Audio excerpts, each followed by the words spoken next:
തീർച്ചയായും ശ്രീ പി കൃഷ്ണകുമാർ ഇവിടെ യാത്രക്കാരെ സംബന്ധിച്ച് ഇരട്ടി മധുരമാണ്. ഇവിടെ അദ്ദേഹം തന്നെ സൂചിപ്പിച്ചതുപോലെ 8 കോച്ച് 16 കോച്ചായി മാറുന്നു. വന്ദേ ഭാരതിന്റെ കാര്യം പറഞ്ഞു. അതോടൊപ്പം തന്നെ നവീകരിച്ച അമൃത് സ്റ്റേഷനുകൾ, ലോകോത്തര നിലവാരമുള്ള സ്റ്റേഷനുകൾ യാത്രക്കാരെ സംബന്ധിച്ച് എപ്പോഴും ഇനിയും കൂടുതൽ വേണമെന്നുള്ളത് തന്നെയാണ് യാത്രക്കാർ എപ്പോഴും മുന്നോട്ട് വെക്കാറുള്ള ആവശ്യം. പാസഞ്ചേഴ്സ് അസോസിയേഷനെ സംബന്ധിച്ച് പലപ്പോഴായി പല ആവശ്യങ്ങൾ മുന്നോട്ട് വച്ചിട്ടുണ്ട്.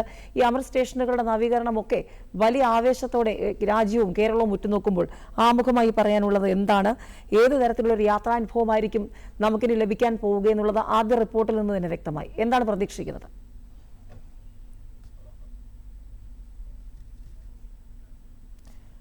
ശ്രീ പി കൃഷ്ണകുമാർ, താങ്കളുടെ ഓഡിയോ മ്യൂട്ടാണെന്ന് തോന്നുന്നു. ദയവായി ഒന്ന് ശ്രദ്ധിക്കുക. ശ്രീ പി കൃഷ്ണകുമാർ കേൾക്കുന്നുണ്ടെങ്കിൽ.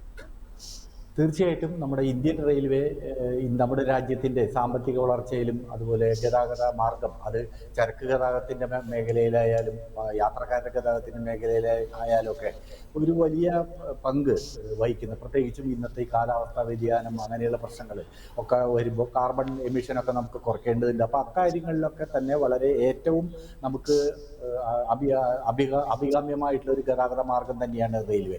അതിൽ ഇപ്പോൾ യാത്രക്കാരുടെ കാര്യത്തിൽ അത് ഒരു പ്രത്യേക ചരക്ക് ഇടനാഴി, ഡെഡിക്കേറ്റഡ് ഫ്രീറ്റ് കോറിഡോറുകളൊക്കെ പ്രത്യേകം സ്ഥാപിച്ചുകൊണ്ട് റെയിൽവേ ചരക്ക് ഗതാഗത രംഗത്ത് അതിൻ്റെ നഷ്ടപ്പെട്ട പ്രതാപം തിരിച്ചു പിടിക്കാനുള്ള ശ്രമങ്ങൾ ഒരു വശത്ത് നടത്തിക്കൊണ്ടിരിക്കുന്നുണ്ട്. അതോടൊപ്പം തന്നെ യാത്രക്കാരുടെ ഭാഗം നോക്കുമ്പോൾ യാത്രക്കാർക്ക് വേണ്ടി ആധുനികമായ, നമുക്കറിയാം ഇപ്പോൾ വന്ദേ ഭാരത് മോഡലിലുള്ള ട്രെയിനുകൾ, അത്തരം വണ്ടികൾ കൂടുതലായിട്ട് ഏർപ്പെടുത്തുന്നുണ്ട്.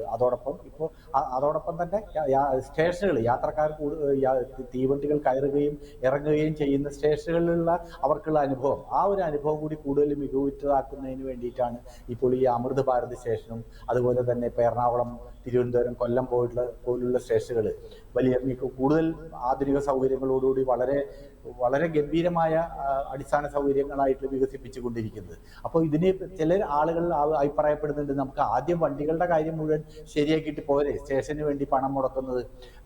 ആദ്യത്തെ ഏറ്റവും അടിസ്ഥാന പ്രശ്നം യാത്രക്കാരെ സംബന്ധിച്ചിടത്തോളം വണ്ടികളിൽ കയറി പോവുക, ആ വണ്ടികൾ വൃത്തിയുള്ളതായിരിക്കുക, അത് നല്ല വേഗത കൂടിയ വണ്ടികളാവുക, അതിൻ്റെ മറ്റ് സൗകര്യങ്ങൾ ഉണ്ടാവുക എന്നുള്ളതല്ലേ എന്നുള്ള ഒരു ചിന്ത ചിലർ വെച്ച് പുലർത്തുന്നുണ്ട്.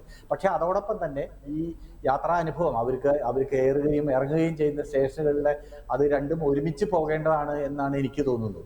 എങ്കിലും അത് നമുക്ക് ഇന്നല്ലെങ്കിൽ നാളെ എല്ലാ വണ്ടികൾ മുഴുവൻ ശരിയാക്കിയതിന് ശേഷം മാത്രം സ്റ്റേഷനുകളിലെ വിപുലീകരണത്തിലേക്ക് പോകാം അല്ലെങ്കിൽ നവീകരണത്തിലേക്ക് പോകാം എന്ന് വിചാരിച്ചു കഴിഞ്ഞാൽ അതൊരു പക്ഷേ കുറച്ച് വർഷങ്ങൾ എടുത്തേക്കാം. പക്ഷെ അങ്ങനെയല്ല, ഈ രണ്ട് കാര്യങ്ങളും ഒരുമിച്ച് തന്നെ സംഭവിക്കുകയും അത് അത്തരത്തിൽ യാത്രക്കാർക്ക് മികച്ച കുറേ സ്റ്റേഷനുകളിലെങ്കിലും മികച്ച യാത്രാ സൗകര്യങ്ങൾ ലഭിക്കുകയും അതോടൊപ്പം മികച്ച വണ്ടികൾ കൂടുതലായിട്ട് സമയകൃത്യ പാലിച്ചുകൊണ്ട് കൂടുതൽ വേഗതയിൽ ഓടുന്ന ആധുനിക സൗകര്യങ്ങളോടുകൂടി തീവണ്ടികൾ ഉണ്ടാകുകയും ഇങ്ങനെ രണ്ട് തരത്തിലും അവരുടെ യാത്രയെ മൊത്തത്തിൽ തന്നെ പരിഷ്കരിക്കുക. നമുക്ക് മൊത്തത്തിലൊരു അഭിമാനം തോന്നുന്ന തരത്തിൽ ഇന്ത്യൻ റെയിൽവേയിൽ യാത്ര ചെയ്യുന്നത് ഒരു അഭിമാനകരമായ ഒരു കാര്യമായിട്ട് മാറുന്ന വിധത്തിൽ രണ്ട് ഭാഗങ്ങളിലും വേണ്ട മാറ്റങ്ങൾ കാലാനുസൃതമായി മാറ്റിക്കൊണ്ടിരിക്കുകയാണ്. അപ്പോൾ എനിക്ക് തോന്നുന്നു ഒരുപക്ഷെ ഇന്ത്യൻ റെയിൽവേയുടെ പ്രത്യേക ബഡ്ജറ്റ് വേണ്ടാന്ന് വെച്ചുകൊണ്ട് ഇത് യൂണിയൻ ബഡ്ജറ്റിൽ, ഈ ഇന്ത്യൻ റെയിൽവേയുടെ ബഡ്ജറ്റ് ലയിപ്പിച്ചതിന് ശേഷമാണ് കൂടുതലായിട്ട് ഗവൺമെന്റിന്റെ നേരിട്ടുള്ള മുതൽ മുടക്ക്